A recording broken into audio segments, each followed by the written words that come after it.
Bonjour à tous. Aujourd'hui, je suis très heureuse d'accueillir Brigitte Joseph Jeanneney. Bonjour madame. Bonjour. Merci d'être avec nous. Vous êtes la petite fille de l'historienne Marie-Octave Monod et comme elle, vous êtes historienne et écrivaine. Aujourd'hui, vous publiez une biographie sur votre grand-mère, Marie-Octave Monod, une femme libre. C'est paru aux éditions du Palais. Alors pour la présenter rapidement, elle est née en 1876. Elle fut confrontée aux deux guerres mondiales, surmonta de douloureuses épreuves personnelles. Très engagée pour la cause des femmes, elle lutta notamment pour leur permettre d'accéder aux études supérieures. Marie Monod mourut en 1966 à 90 ans et vous en aviez alors 17. Quel souvenir gardez-vous de ce moment, Brigitte Joseph Jeanneney? Vous voulez dire le moment de son décès? Il Oui. se trouve que j'étais loin, j'étais hors de France.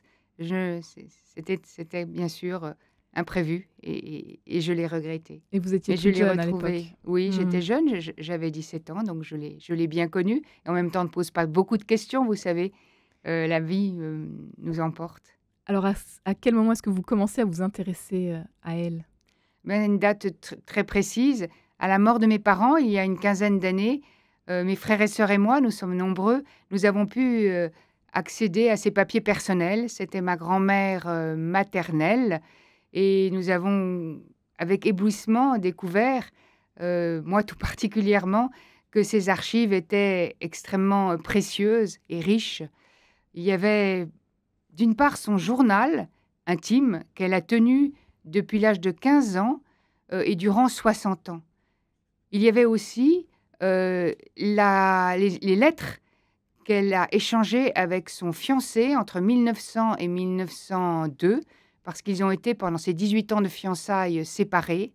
Là aussi, des lettres quasi quotidiennes pendant 1 an et demi. Il y avait les lettres qu'ils ont, échangées aussi, pendant toute la Première Guerre mondiale, puisque lui est resté quasiment 4 ans en tant que médecin sur le front. Et enfin, une correspondance hebdomadaire durant les 25 dernières années de sa vie qu'elle avait adressée à son fils qui habitait aux États-Unis. Donc vraiment une mine. C'était un cadeau qu'elle nous faisait. Il se trouve que mes frères et sœurs ont bien voulu m'accorder le privilège de tirer profit de ces archives. Heu, j'ai découvert là une vie, romanesque, extraordinairement romanesque et d'autre part, riche en combats. Vous l'avez dit tout à l'heure. Alors, Ils ont été nombreux ces combats. ils ont Mmh. été très nombreux ces combats et ces épreuves aussi, j'ai une capacité de résilience, hors du commun, je pense, puisque les épreuves personnelles qu'elle a traversées, vous y avez fait allusion. C'est principalement, et il y en a d'autres, principalement un désir d'enfant qu'elle eut pendant 10 ans, qui la taraudait et qui, s'est traduit, là aussi, capacité de rebondissement, et qui s'est traduit par la décision rare à l'époque d'adopter un enfant. Il y a eu aussi pour elle un veuvage précoce, puisqu'en 1934, elle a perdu son mari, elle n'avait que 56 ans et elle, du coup, s'est donnée encore plus, aux causes qu'elle voulait défendre et notamment, c'est à partir de ce moment-là qu'elle est devenue secrétaire générale du musée Clémenceau pour défendre la mémoire de ce grand homme. Elle disait: «On a besoin d'admirer». En tant qu'historienne, elle s'est passionnée pour cette tâche-là. C'est un des aspects de sa vie, je dirais, romanesque. Elle Née était Marie aussi très Chavannes, douée pour oui, l'amour et l'amitié et ça aussi, c'était important. née Marie Chavannes, épouse Monod, donc comme vous l'avez dit, elle a tenu à se faire appeler Marie-Octave Monod après la mort de son époux. Donc elle avait perdu plutôt Oui, alors tôt. c'était un hommage qu'elle rendait Mmh. à cet homme qu'elle avait admiré et aimé, durant des années et qui était le père de ses 2 enfants puisque après l'adoption de Noël, ils ont donné naissance à ma mère, Marie-Laure, 1 an et demi après. Oui, tout à fait. Alors elle dit: «C'est une drôle de chose de perdre son nom, mais en même temps, c'est un plaisir que d'associer nos 2 prénoms et d'avoir pris son nom de famille». Il se trouve que la famille Monod était une famille de la haute société protestante, comme on disait, et qu'elle était heureuse de prendre ce nom-là. Toutes ces archives donc que vous découvrez, son journal, ses lettres, C'est un trésor inouï, un beau cadeau qu'elle vous a Un beau cadeau, laissé et absolument. aujourd'hui que vous souhaitez donc faire partager à travers votre ouvrage, Marie-Octave Monod, une femme libre au plus grand nombre. Au plus grand Brigitte, nombre. Oh oui, oui, oui, je souhaite oui. les faire partager. Ces combats sont vraiment dignes d'être connus. Mmh. Elle a combattu avant tout pour la cause des femmes, c'est vrai, en créant 3 associations qui existent encore, souvent avec les 2 dernières des dénominations nouvelles. L'AFDU, l'Association française des femmes diplômées des universités, qui avait pour but, en 1920, elle l'a créée en 1920, mais cette association a récemment fêté son centenaire. Cette association avait pour but d'inciter les femmes à accéder à l'université, à poursuivre des études supérieures et ensuite des carrières professionnelles. Donc elle distribuait des bourses, elle organisait des réunions de propagande, comme on disait, elle publiait un bulletin. Elle a été Et l'une des premières à pouvoir étudier, absolument, dans le et supérieur. c'est Ouais. pour cette raison, tout à fait, Mmh. c'est pour cette raison certainement qu'elle a eu à cœur de défendre la cause des femmes à travers ce biais-là. Elle n'a pas milité pour le droit de vote, par exemple. Elle disait on ne pouvait pas se disperser. Mais elle avait un féminisme comme ça, combatif, heu, mais pas seulement un féminisme, elle avait aussi un désir d'œuvrer pour la paix et la coopération internationale. Ce qui fait qu'elle a eu cette idée, elle était peut-être sans doute pas la seule, d'adosser cette association, l'AFDU, à une fédération internationale qui était américaine. Ce qui lui a donné plus de surface, aussi de l'argent, et ce qui lui a permis, pendant 20 ans, entre les 2 guerres, de parcourir l'Europe. Vous voyez, elle était mariée, elle avait 2 enfants, elle avait beaucoup, attendu ces 2 enfants et pourtant elle se sentait à ce point libre qu'elle, et son mari, il faut le dire, étaient à ce point coopérants dans cette œuvre qu'elle a parcouru le monde de congrès en congrès pour, militer en faveur, de la paix. Et quand elle a écrit ce livre sur Marie Dagou en 1937, La compagne de Liszt, c'est aussi parce qu'elle voulait faire connaître cette femme, cette intellectuelle qui était Marie Dagou, une grande amoureuse, hem, comme étant une personne très fervente de la construction européenne, elle aussi. Et puis aussi du féminisme, un féminisme peut-être plus caustique chez Marie Dagou que chez Marie Monod.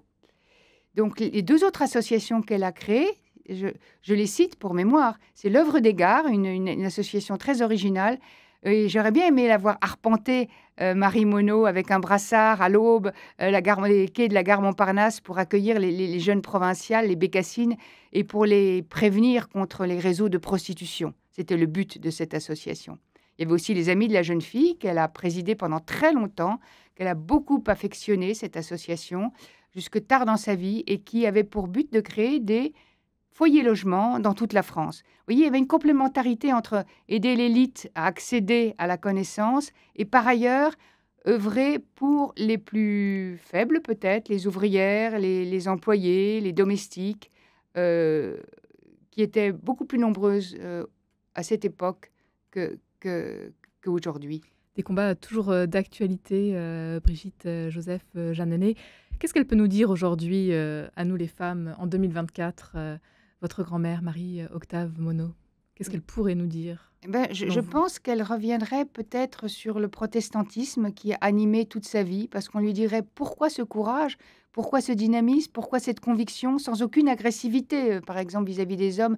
C'était sans violence, c'était un féminisme convaincu, mais agissant pragmatique. Je pense qu'elle nous dirait que son éducation protestante, qui fut très vivante, très importante pour elle jusqu'à l'âge de 18 ans, où elle commença à perdre la foi goutte à goutte, cette éducation, cette éthique protestante, ces principes qui l'ont imprégnée, ont aussi animé toute sa vie, l'ont mise en mouvement, l'ont aidée et qu'elle a voulu les mettre en pratique. Elle s'est toujours dit fidèle à la communauté protestante et fidèle aux grands principes qui étaient, vous les connaissez, qui sont le libre examen, le dévouement, le sens des responsabilités. Elle les a mis en action. Elle perd la foi donc à 18 ans.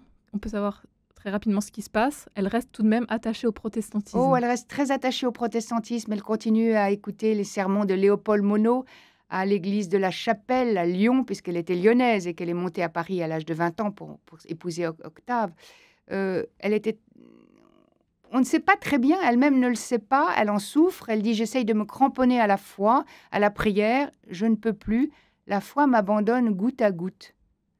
Mais néanmoins, elle s'est mariée à l'église, par exemple, pour ne pas ils se sont mariés et lui était aussi un croyant, quoique très protestant aussi. Ils se sont mariés à l'église pour ne pas chagriner leurs parents. Pendant leur fiançailles, ça m'a frappée dans une des lettres, je lis qu'ils partageaient ensemble, de loin, la lecture de l'évangile de saint Matthieu. Donc ce fut toujours pour elle, l'éthique protestante, l'évangile fut une source d'inspiration. Un Elle nous parcours, dirait, oui. alors oui, je n'ai pas tout à fait répondu à votre question. Elle nous dirait que ces combats sont encore le nôtre, que le Mmh. chemin parcouru a été important, mais qu'il est loin d'être achevé naturellement.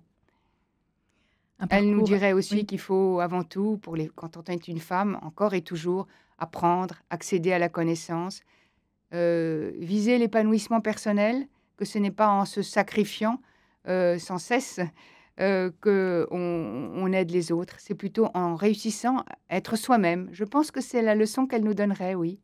Un parcours, inspirant à découvrir donc dans votre ouvrage, Marie-Octave Monod, Une femme libre, c'est paru aux éditions, du Palais, Brigitte Joseph, Jeanneney, avec de belles illustrations.